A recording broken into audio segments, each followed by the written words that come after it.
Hello guys, what's up, I am Taha Khokhar. तो आज class 8 की जो हमारी साइंस है, आज हमारा जो चैप्टर 1 जो है हम लोग आज इसे कंप्लीट कर देंगे और आज हम लोग इसकी एक्सरसाइज भी कंप्लीट कर देंगे ताकि हमारा साइंस का चैप्टर नंबर 1 कंप्लीट हो जाए।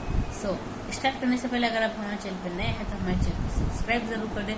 अगर आपको वीडियो अच्छी लगे तो आप हमारी वीडियो को लाइक करें और ज़्यादा से ज़्यादा वीडियो को शेयर करें। और हमारी जो यूट्यूब है इस पर हमारा चैनल का 1 ईयर जो है वो कंप्लीट होने जा रहा है। तो 22 अगस्त से हमारा 1 ईयर कंप्लीट हो जाएगा। सो अभी तक तो 9 मंथ ही हुए। 9 मंथ के अंदर हमारे 15,000 व्यूज़ कंप्लीट हुए। अभी 2 महीने और बाकी है। 2 महीने के अंदर 50 व्यूज़ कंप्लीट होते हैं और अगर 20,000 व्यूज़ कंप्लीट हो जाते हैं तो मैं देखना क्या करेंगे, लेट्स सी। पर थोड़ा प्रोग्राम करो तो करेंगे, देखना। सो आज हम 1.6 से इरिगेशन पढ़ेंगे। Okay, so start. All living beings needs water to live. Water is important for proper growth and development. आप सभी को मालूम है कि जो वाटर जो है एक लिविंग बींग्स को जो है वाटर बहुत ज़रूरी है टू लिव रहने के लिए। वाटर जो है बहुत ही इम्पोर्टेंट है फॉर प्रॉपर ग्रोथ, सही ग्रोथ के लिए और डेवलपमेंट के लिए। ये सब तो आपको मालूम है। उसके बाद क्या करें, water is absorb by the plants roots. हाँ, तो यानी कि वाटर जो है एब्जॉर्ब करा जाता है प्लांट्स के रूट से। यानी कि जो प्लांट्स के रूट्स है वो पानी को एब्जॉर्ब कर लेती है, पी लेती है। Along with वाटर के साथ साथ minerals and fertilizer are also absorb. Minerals और फर्टिलाइजर भी एब्जॉर्ब कर लिए जाते हैं। Plant contain nearly 90% water. Underline कर लिए इसे। प्लांट जो है 90% लगभग 90% वाटर जो है कंटेन कर सकते हैं। Water is essentially because germination of seed does not take place under dry condition. Water जो है वो जरूरी है। क्यों जरूरी है? क्योंकि जर्मिनेशन यानी फैलना और सीड्स बीजों का डज नॉट टेक प्लेस नहीं होता है अंडर ड्राई कंडीशन, सूखी कंडीशन। यानी कि आपने देखा होगा कभी कभार कोई फूल उग रहा होता है और कभी वो फट जाता है तो फिर वो सीड जो है बराबर मात्रा में पानी, हवा, सनलाइट सब नहीं मिलेगा तो वो कैसे ग्रो होगा। सही बात है। इसलिए पानी, water is very important. Nutrition dissolve in water and are transported to each part of the plant. Nutrition जो है डिजॉल्व होता है इन वाटर में और हाँ, और वो वाटर जो है और ट्रांसपोर्टेड किया जाता है प्लांट के हर एक पार्ट में, हिस्से में। Water also protect to crop from frost and hot air currents. Water जो है क्रॉप को दोनों जगह से प्रोटेक्ट करता है। एक जमने से भी, फ्रोस्ट मतलब जमना, और हॉट एयर में और यानी कि गर्म जो हवा लू लगती है ना उससे भी प्रोटेक्ट करता है। To maintain the moisture of the soil और healthy crop growth field have to be watered regularly. यानी कि सॉइल का जो मॉइस्चर होता है यानी कि नमीपन जो होता है सॉइल का वो बनाए रखने के लिए फॉर हेल्दी क्रॉप की ग्रोथ के लिए फील्ड में जो है रेगुलरली वाटर दिया जाता है। आपने देखा होगा। और वाटर किस तरीके से दिया जाता है, कौन कौन सी चीज़ों से दिया जाता है, उनकी नेम, उनके बारे में वो भी हम लोग इस चैप्टर में आगे ही पढ़ेंगे। सोर्स ऑफ इरिगेशन में ही पढ़ेंगे। सो उसके बाद आगे दिया हुआ है the supply of water to crops at regular intervals is called irrigation. यानी कि पानी का जो सप्लाई होता है हर क्रॉप्स में रेगुलरली उसे इरिगेशन कहते हैं। यानी कि क्रॉप्स का रेगुलरली वाटर देना, तो ये प्रोसेस को इरिगेशन कहते हैं। अंडरलाइन कर लीजिए इसे भी। व्हाट इज इरिगेशन, ये आ सकता है। The times and frequency of irrigation varies from crop to crop, soil to soil and season to season. जो क्रॉप को पानी देने का समय होता है या उसकी जो क्वांटिटी होती है वो सीजन से सीजन, क्रॉप टू क्रॉप और सॉइल टू सॉइल जो है अलग अलग होती है। जैसे कि गर्मियों में प्लांट्स को ज़्यादा पानी चाहिए, बारिश में प्लांट्स को इतना पानी नहीं चाहिए क्योंकि बारिश में ऑलरेडी रेन होती है, उनमें ऑलरेडी पानी गिरता है। और सर्दी में समर में बहुत सूखा होता है इसलिए उन्हें ज़्यादा पानी चाहिए होता है। सर्दी में अगर आप देखें तो आप थोड़ा पानी डाल सकते हैं। In summer, the frequency of watering is higher. Why is it हाँ, यानी कि समर में जो वाटर का इतना हायरी फ्रीक्वेंसी यानी कि ज़्यादा मात्रा में वाटर का जरूरत क्यों होती है? Why is it so? ये क्यों होता है? Could it be due to the increase rate of evaporation of water from the soil and the leaves? यानी कि क्या ये हो सकता है कि जो वाटर जो है जो हम लोग डालते हैं सॉइल के अंदर वो एवोपरेट हो जाता है? तो क्या दिस इज द कारण, ये कारण है क्या? तो हाँ, यही कारण होगा ना कि गर्मी में इसलिए तो पानी, क्योंकि एवोपरेट हो जाता है वाटर, इसलिए हम लोग ज़्यादा पानी डालते हैं। वो जो कह रहे हैं आई एम वेरी केयरफुल, मैं बहुत ही केयरफुल रहूँगा दिस ईयर, इस साल, अबाउट वाटरिंग द प्लांट्स, पौधों को पानी देते वक्त। क्यों? Because last summer my plants dried up and died, क्योंकि पिछली समर उन्होंने पानी पौधों को नहीं दिया होगा इसलिए सही से, इसलिए वो सूख गए होंगे, उसके बाद वो मर गए होंगे। पानी नहीं दोगे तो क्या होगा? मर ही जाएगा ना इंसान, पौधा, कोई बिल्डिंग थी। सोर्स ऑफ इरिगेशन, अब सोर्स ऑफ इरिगेशन में पढ़ेंगे। The source of water for irrigation are wells, tubewells, ponds, lakes, rivers, dams and canals, यानी कि कैनाल्स। हाँ, यानी कि वाटर, सोर्स ऑफ वाटर यानी कि जो इरिगेशन यानी कि जहाँ से पानी दिया जाता है फॉर इरिगेशन, इरिगेशन के लिए कहाँ से पानी को ले जाते हैं? वेल्स में से, कुओं में से, ट्यूब वेल्स में से, पॉन्ड्स में से, लेक्स में से, रिवर्स में से, डैम्स में से और कैनल्स में से। Okay, so next page. So now page number 8, traditional method of irrigation, यानी कि अलग अलग जो मेथड होते हैं इरिगेशन करने के। सो यहाँ पे सबसे पहला है 1.4 में मोट दिया हुआ है। हाँ, मोट दिया हुआ है। So the water available in wells, lakes, canals are lifted up by different method in different region for taking it to the field. यानी कि वाटर जो है अवेलेबल होता है वेल्स के अंदर और लेक्स के अंदर, कैनल्स के अंदर, और जो ये डिफरेंट मेथड से इसे लिया भी जाता है डिफरेंट रीजन से, अलग अलग जगहों से, और फील्ड, क्योंकि for taking it to the field तक पहुंचाने के लिए। इसलिए कैटल और human labour is use in this method. Cattle जो होते हैं यानी कि जो चढ़ाते हैं, यानी कि गाय, बकरी, भैंस, और ह्यूमन लेबर, और ह्यूमन जो लेबर होते हैं जैसे कि जो गाँव, बकरी उन सबको चढ़ाते हैं, वो is use in this method. इन सारे मेथड में फील्ड्स को, जो फील्ड्स में पानी पहुंचाते हैं या कैटल लोग, कैटल, ह्यूमन लेबर। जी, so these methods are cheaper but less efficient. The various tradition ways are more fully system chain pump. यानी कि ये मेथड्स है कुछ आज चीपर पड़ी है, कुछ चीपर मतलब कि अजीब तरह के हैं शायद, देखते हैं पढ़ते हैं इनके बारे में, और लेस इफिशिएंट, और इनका इस्तेमाल भी कम होता है, इफिशिएंट भी ये कम है इनका। और मतलब ट्रेडिशनल जो है जिन खास यानी कि मोस्टली जिन क्या करें, हाँ, ट्रेडिशनल वेज में से जिसमें से पानी दिया जाता है वो मोटर और चेन पंप में दिया जाता है, और बाकी की जो है मेथड है वो उसमें कोई ज़्यादा खास नहीं होता है, लेस एफिशिएंट होता है, उसमें कोई ज़्यादा मात्रा में मतलब काम के नहीं होते हैं वो इतने, लेकिन जो मेन जो होते हैं वो ये दो होते हैं, मोटर और चेन पंप। इन दोनों से ही हम लोग इरिगेशन में वाटर देते हैं। बाकी की यहाँ पे दिया हुआ है, इन दोनों का इमेज भी दिया हुआ है। मोट, ये है मोट, इसे कहते हैं, ये मोट है, और ये चेन है, पंप है। बाकी की यहाँ पे देख लिया, ढेकली बे कहते हैं, ये भी वाटर देने के काम आता है। और आखिर में ये राहत, इनके बारे में भी हम पढ़ेंगे।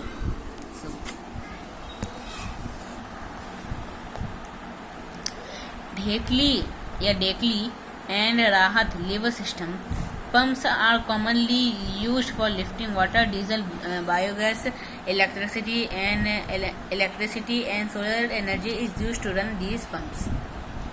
यानी कि पंप्स जो है वो कॉमनली यूज होते हैं वाटर को लिफ्ट करने में, यानी कि वाटर लेने में।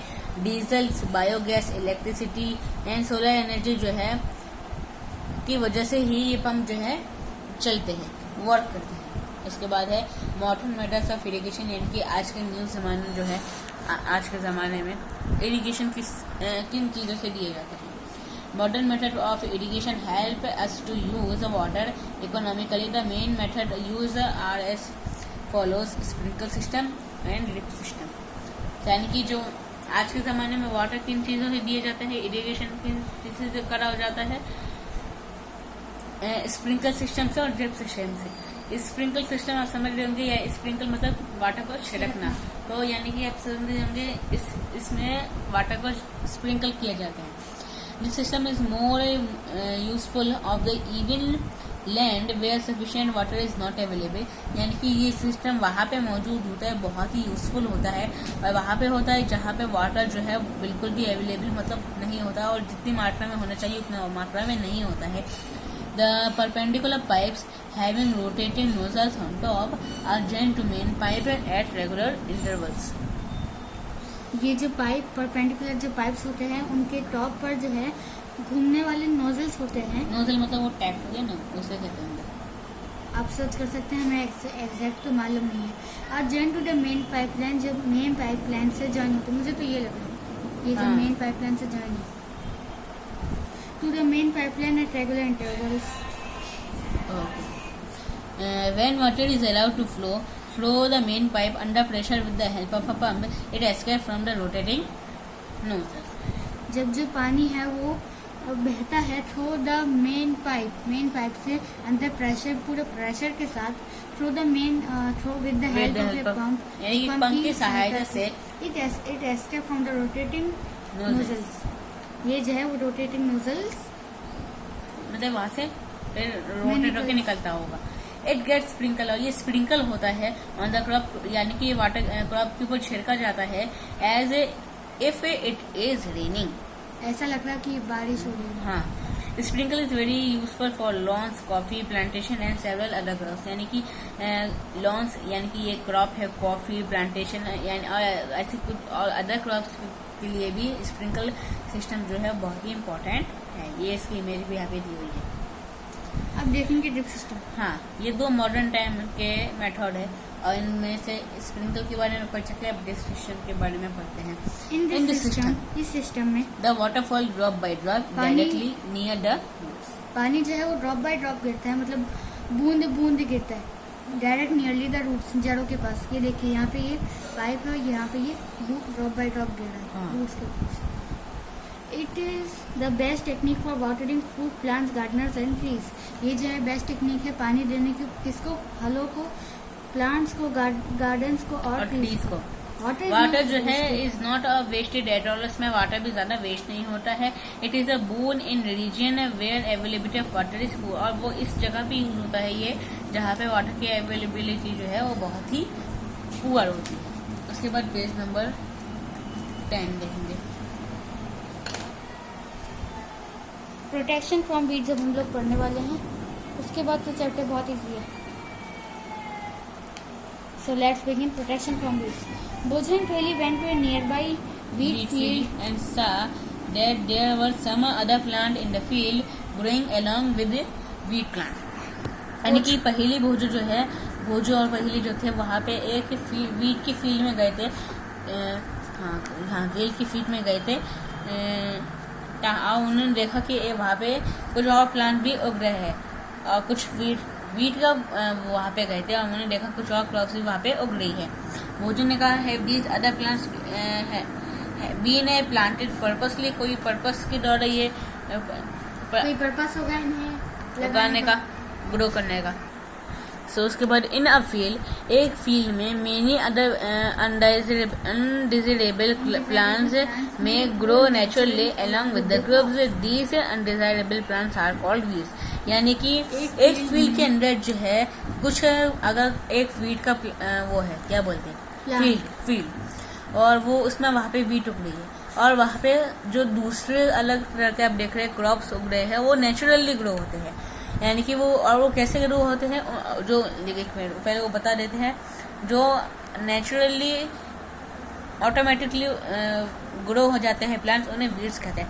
अब उसके बाद हम बताएंगे वो कैसे ग्रो होते हैं और कहाँ ग्रो होते हैं। मोस्टली जहाँ टाइम टू टाइम वाटर मिल रहा हो, सनलाइट भी बराबर मिल रही हो एंड एयर भी मिल रही है, उस जगह पे होते हैं। किस तरीके से, अगर आपके सपोज छत है आपकी, रूफ टॉप जिसे कहते हैं, वहाँ पे आपकी सनलाइट भी आती है बराबर, ओके, बराबर मात्रा में सनलाइट आ रही है, वहाँ पे वाइन भी बार बार मिल रही है, और वहाँ पे जब आप अपनी रूफ्स को यानी कि छतों को जब आप धोते हैं तब वहाँ पे पानी भी पड़ जाता है, तो उनकी वजह से जो हवा के साथ साथ कभी कभार कोई बीज या आ जाता है, या फिर ऑटोमेटिकली जो सॉइल के अंदर जो है ऑटोमेटिकली बिना कोई बीज के वो कोई प्लांट जो है नेचुरली ग्रो होने लगता है प्रकृति के रूप से। ऐसे ही वीड के अंदर, सिर्फ इन फील्ड के अंदर होता है, वो वहाँ पे सनलाइट भी उन्हें बराबर मिल रही है, उन्हें टाइम टू टाइम वाटर भी मिल रहा है, एयर भी मिल रही है, सब मिल रहा है, तो प्लांट तो नहीं बढ़ेगा, इसलिए वो वहाँ पे ग्रो हो जाते हैं। और जो वो नेचुरली ग्रो हो जाते हैं उन्हें वीड्स कहते हैं। ये भी आप अंडरलाइन कर लीजिए। हाँ, और इन्हें हटाना भी बहुत जरूरी है। क्यों जरूरी है, इसके बारे में आगे दिया हुआ है। क्योंकि नुकसान कर सकते हैं पौधों को और ह्यूमन बींग्स को। कैसे कर सकते हैं वो आप देखिए यहाँ पे। The removal of weeds is called weeding. Weeds को हटाना वीडिंग कहलाता है। Weeding is necessary since weeds compete the crop plants for water, nutrition, space and light. Weeding जरूरी है क्योंकि वीड्स जो है वीडिंग इज नेसेसरी, वीडिंग जो है इज नेसेसरी है, जरूरी है। सिंस वीड कम्प्लीटली होगा शायद यहाँ पे, जब तक वीड्स जो है वो completed with the crops plants for nutrition. अच्छा, मतलब शायद उसको क्रॉप्स के जो क्रॉप में जो प्लांट उग रहे हैं उसके साथ उसे न्यूट्रिशंस मिल रहे हैं, या फिर उसे वाटर मिल रहा है, हवा मिल रही है, उसे स्पेस मिल रहा है, उसे लाइट मिल रही है, इसकी वजह से होता है ये the growth of the crop. और ये जो है क्रॉप की ग्रोथ के ऊपर भी इफेक्ट करता है। क्यों करता है आगे दिया हुआ। Some weeds interfere even in harvesting and may be poisonous for animals and human beings. यहाँ बता दिया कि ये जो है एनिमल्स के लिए और ह्यूमन बींग्स के लिए हाँ बहुत ही पॉइजनस होती है कुछ वीड्स, और ये हार्वेस्टिंग में कभी कभार इंटरफेयर करती है, क्योंकि उनके साथ भी वो ग्रोथ हो जाती है। जब हार्वेस्ट होती है क्या बोलते क्रॉप, तो हार्वेस्ट जब वो होती है तो उनके साथ साथ वीड भी हार्वेस्ट होती है, और उसके बाद जब वो हार्वेस्ट होकर मिक्स हो जाते हैं तो उसमें प्रॉब्लम होती है, इसलिए इंटरफेयर होती है। उसके बाद है farmers adopt many ways to remove weeds and control the growth. Farmer जो है बहुत ही सारे मेथड्स वेज अपनाते हैं इन वीड्स को कंट्रोल ग्रोथ में रखने के लिए, और या फिर इन्हें रिमूव करने के लिए। Tilling before sowing of crops helps in uprooting and killing of weeds which may then dry up and get mixed with the soil. जो टिलिंग है, टिलिंग सोइंग से पहले, बीज बोने से पहले tilling of crops helps in uprooting, मदद करता है जड़ से उखाड़ने में, एंड किलिंग ऑफ वीड्स, और वीड्स को मारने में, विच मे देन ड्राई अप, जो बाद में सूख जाते हैं, एंड गेट मिक्स्ड, और मिक्स हो जाते हैं विद द सॉइल के साथ।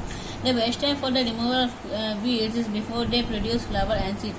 यानी कि बेस्ट टाइम है weeds को रिमूव करने का is before they produce flowers, इससे पहले कि हाँ और सीड्स आ जाए। यानी कि पहले weeds उगता है, उसके बाद वो बड़ा होता है, उसके बाद फ्लावर बनता है, वो उसके बाद वो फटता है, उसके बाद उसमें लीव्स आती हैं, हाँ फिर वो एक पौधा बनता है। उससे सबसे पहले उसे रिमूव करना चाहिए। The manual removal include physical removals of weeds by uprooting or cutting them unclose to the ground from time to time. Manual removal में शामिल होता है physical removal of weeds. Physical removal क्या है वीड्स का? Bye uprooting और cutting them, उन्हें या तो जड़ से उखाड़ देना या तो उन्हें जमीन से एकदम काट देना। या तो अगर आप एग्जांपल दे, ये थोड़ा हंसी वाला एग्जांपल है, अगर आप बाल कटा रहे हैं और आप सारे बाल कटा रहे हैं तो आप अपने सारे बाल कटा देंगे ना, ऐसा कि नहीं कि एक साइड के काटेंगे और दूसरी साइड के रख देंगे। या तो आप उन्हें जड़ से काट देंगे यानी कि पूरे ब्लैड हो जाएंगे आप, या तो फिर उन्हें स्मॉल कर देंगे यानी कि आप या तो जड़ से उखाड़ देंगे या तो फिर आप उन्हें ओनली ऐसे ही हटा देंगे, स्मॉल कट कर देंगे। उसके बाद this is done with the help of a khurpi के द्वारा ये करा जाता है। अ सीड ड्रिल, और सीड ड्रिल के द्वारा भी करा जाता है। Is also used to uproot weeds को अपरूट करने के। सीड ड्रिल का इमेज आपको 1.2 के बी में आपको मिल जाएगा। Weeds are also control by using certain chemicals. Weeds जो है वो कंट्रोल किए जाते हैं कुछ केमिकल्स को यूज करके, जो जिसे हम वीडीसीड्स कहते हैं, लाइक 2,4-D, जैसे कि 2,4-D। हाँ, यानी कि केमिकल है they are spread in the field to kill the weeds, यानी कि ये जो है फील्ड्स में स्प्रे करे जाते हैं और फिर ताकि ये वीड्स को किल कर देते हैं। They do not damage the crop, और ये क्रॉप्स का डैमेज नहीं करते हैं। The weedy seeds are diluted with water to the extent required and sprayed the fields with a sprayer. और ये जो है पूरे weedy seed जो है वो diluted with water. वाटर से जो है वो डिलीटेड होते हैं, यानी कि शायद उसमें वाटर की जरूरत होती है, और उसके बाद इसे स्प्रिंकल करा जाता है पूरे फील्ड के ऊपर। इससे क्या होता है, वीड्स जो है किल हो जाते हैं और प्लांट क्रॉप्स का भी कोई नुकसान नहीं होता। मुझे भी कंफ्यूजन था कि इससे कोई क्रॉप्स का तो नुकसान नहीं होगा, बट नो, इसमें यहाँ पे साफ साफ लिख दिया है। सो उसके बाद हार्वेस्टिंग का कभी पढ़ रहे हैं, उसके बाद वीडियो को स्टॉप कर देंगे। Do weeds have any effect on the person handling the weeds sprayers? हाँ, ओके, यानी कि जो कोई वीडीज जो यानी कि जो ये केमिकल होता है वो पर्सन जो है स्प्रे कर रहा होता है, क्या उससे कोई इफेक्ट करता है? जैसे कि मेंशन दिया हुआ है, वीडीज जो है वो स्प्रे किए जाते हैं वेजिटेटिव ग्रोथ के टाइम, यानी कि जब वीड्स के अंदर से फ्लावर या सीड्स निकलना जा रहे हो उसके पहले ही, यानी कि वीड सीड्स का जो है स्प्रेइंग जो है वो फार्मर की हेल्थ के ऊपर भी इफेक्ट कर सकता है। तो ये केमिकल को बहुत ही केयरफुली वो यूज करते हैं। They should cover their nose and mouth with a piece of cloth during spraying of these chemical, यानी कि वो अपने नाक एंड माउथ पे जो है कपड़ा बांध देते हैं ताकि ये स्प्रेडिंग यानी कि जब ये इसके ऊपर स्प्रे करते हैं वीड्स के ऊपर, तो वो अपना मुंह ढक लेते हैं, नाक और मुंह ढक लेते हैं ताकि ये केमिकल उनके अंदर ना जाए। सब हार्वेस्टिंग पढ़ेंगे। So harvesting of a crop is an important task, यानी कि हार्वेस्टिंग यानी क्या होता है? कटना, यानी कि क्रॉप्स का जो है हार्वेस्ट होना बहुत ही इम्पोर्टेंट टास्क है।